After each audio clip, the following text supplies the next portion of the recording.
আমাদের বাংলাদেশে আবারও সেই আয়ামে জাহেলি যুগের রাজনীতি চলতেছে। ছাত্রদেরকে, এদেশের মেধাবী ছাত্রদেরকে আমাদের রাজনীতিবিদরা তাদের হাতকে শক্তিশালী করার জন্য অপব্যবহার করে, সেটা চর্চা আবারও দেখতেছি। মানে আগে যে রাজনীতিটা চলতো সেই রাজনীতি হুবহু কপি হয়ে আমাদের বাংলাদেশে আবারও চলে আসছে। ভেবেছিলাম জুলাই অভ্যুত্থানের পরে আমাদের দেশে এই চিত্রগুলো হয়তো বা আর দেখতে পাবো না, কিন্তু আবারও আমাদেরকে দেখতে হচ্ছে। কোনো একটা বাহিনী, কোনো একটা বিশেষ দল, কোনো একটা গোষ্ঠী এদেরকে আবারও ফিরিয়ে এনেছে। দেখেন আমার কথার সাথে এই বাস্তবের মিল আছে কিনা। দেখেন এই যে এই যে একটা ভাই, এই যে একটা ছাত্র, মানে একে আমি দেখলাম যে মার্ক করা আছে যে সরকারি ছাত্র। আমি বুঝলাম না একে সরকারি ছাত্র বলে কেন সবাই অভিহিত করেছে। যাই হোক, এই একটা ছবি, সে এইভাবে কিন্তু আমাদের দেশের মেধাবী ছাত্রদের উপরে সেভাবে তেড়ে যাচ্ছে। আর একটা ছবি আমি দেখাই। এই দেখেন, এই যে এই লোকটা খুবই পরিচিত একটা মুখ। ইনি বাংলাদেশের কোনো একটা রাজনীতির সাথে কিন্তু খুবই সক্রিয় ভূমিকা পালন করেন।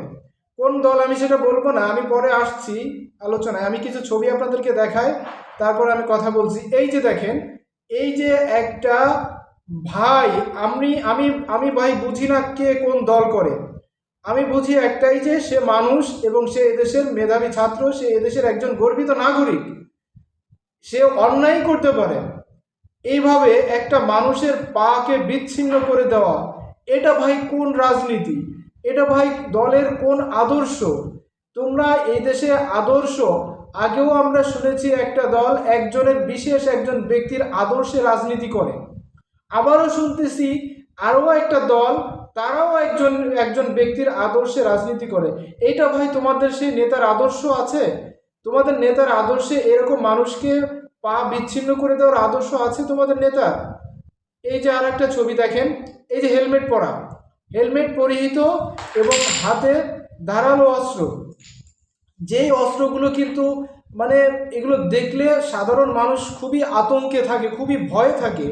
এই হেলমেট বাহিনী কিন্তু আমরা আগেও দেখেছি। এই হেলমেট পরিহিত কিছু মানুষ, তারা ছাত্র পরিচয়ে সাধারণ শিক্ষার্থীদের উপর, সাধারণ মানুষের উপর, রাস্তায় নেমে আসা মানুষের উপর হামলা চালাইতো, বিশেষ করে পুলিশ বাহিনীদের সাথে মিশে। আবারও আমরা সেই চিত্র কিন্তু দেখতে পাচ্ছি, অতীতের চিত্র।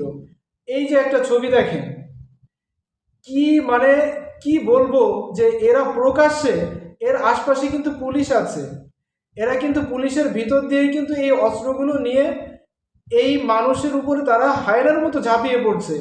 এরা আবার নাকি ছাত্র, এরা আবার একটা দলের দলের ছাত্র সংগঠনের ছাত্র। এরা কি আদর্শ রে ভাই? এদের রাজনীতিতে কি আদর্শ নিয়ে এরা বড় হচ্ছে, আল্লাহ জানে এদের ভবিষ্যৎ কি। এই যে দেখেন, এই যে দেখেন, যে সে মনে হচ্ছে যে ইউক্রেন আর রাশিয়ার যুদ্ধ চলতেছে, অথবা ইরান আর ইসরায়েলের যুদ্ধ চলতেছে।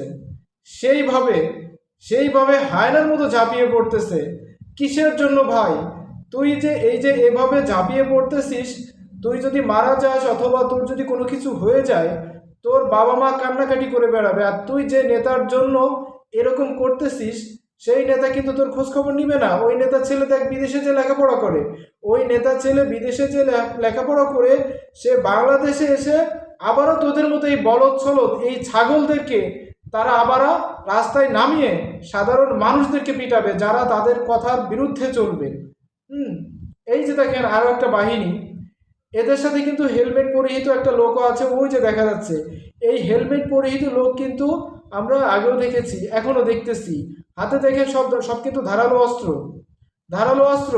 এরা কিন্তু, আমি যে ছবিগুলো দেখাইছি, কোনো নির্দিষ্ট একটা দলের, সেই দল কিন্তু আমাদের যে আগের যেই রাজনীতি ছিল, সেই রাজনীতি আবারও আমাদের দেশে ফিরিয়ে আনতেছে ভাই। এইগুলো এই অস্ত্রবাজি করে, এই অস্ত্রের ভয় দেখায় কিন্তু সাধারণ মানুষদেরকে আপনারা ঘরে ফিরিয়ে নিতে পারবেন না। এই অস্ত্রের ভয় দেখায় বেশি দিন টিকে থাকা যায় না রাজপথে। অস্ত্রের ভয় দেখে যদি টিকে থাকা যেত, তাহলে কিন্তু আগের যে সরকার ছিল সেই সরকারই টিকে থাকতো। আপনারা তাদের থেকে শত গুণ দুর্বল। শেখ হাসিনা কিন্তু অনেক শক্তিশালী ছিল, শেখ হাসিনা অনেক শক্তিশালী ছিল, শেখ হাসিনাও কিন্তু টিকতে পারে নাই। এই তোমরা তো এই অস্ত্র নিছো, শেখ হাসিনা সরকারি অস্ত্র ব্যবহার করছে, তারপরেও কিন্তু মানুষকে দাবায় রাখতে পারে নাই, মানুষকে ভয়ে রাখতে পারে নাই। তোমরা আবারও সেই অতীতের রাজনীতি ফিরিয়ে আনতেছো। সাধারণ মানুষ কিন্তু রাজপথ এখনো ছাড়ে নাই, এখনো রাজপথ ছাড়ে নাই সাধারণ মানুষ। তোমাদেরকে এবারে এমন মারবে, এমন পিটানো পিটাবে, জায়গাও খুঁজে পাইবে না পালানোর। তারা তো পালানোর একটা জায়গা ছিল, মামা বাড়ি চলে গেছে, মামা বাড়ি যেয়ে তারা জায়গা পাইছে। তোমাদের কিন্তু মামা খালা বাড়ি নেই, তোমরা কিন্তু কোথাও যেতে পারবা না, ঠিক আছে? তো আমির হামজার একটা গল্প আমার মনে পড়ে গেল। ওনার একটা বক্তব্যে আমি শুনতেছিলাম যে বানরকে আম খেতে দিছে একজন নতুন বউ। তার হাজব্যান্ড তাকে চিড়িয়াখানায় নিয়ে গেছে, সুন্দর করে একটা আম বানরকে খেতে দিছে। বানর করছে কি, আমটা না খেয়ে পেছনে নিছে। আমটা পেছনে নিয়ে সে দেখতেছে যে আমের যে বিচিটা এটা বেরোবে কিনা। ওই নতুন বউ ও তো বুঝতে পারে নাই, খেপে গেছে, কয় শালার বানরের বাচ্চা বানর, তুই আসলে একটা বানর। হঠাৎ করে মালিক এসে বলল যে কি হইলো আপা, আপনি বানরকে এভাবে গালিগালাজ করতেছেন কেন? কারণ মিয়া তুমি নিজেই একটা বানর, আর বানরের কোনো শিক্ষা দেবে না, তোমার বানরও একটা বানর, তুমিও একটা বানর। এই ঘটনা কি হয়েছে একটু খুলে বলেন। বললো যে আমি একটা আম খেতে দিছি, ও আমটা মুখে না দিয়ে পেছনে দিছে। তাই বললো যে আপা রাইগেন না, ওর কোনো দোষ না, ওর কোনো দোষ না।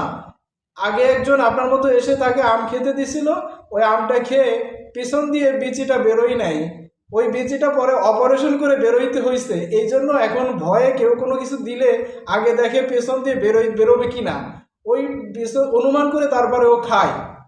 তো যাই হোক, আপনারা যেটা করবেন ভাই এরকম অনুমান করে করেন, যেটা সহ্য করতে পারবেন ততটুকু করেন, কেমন?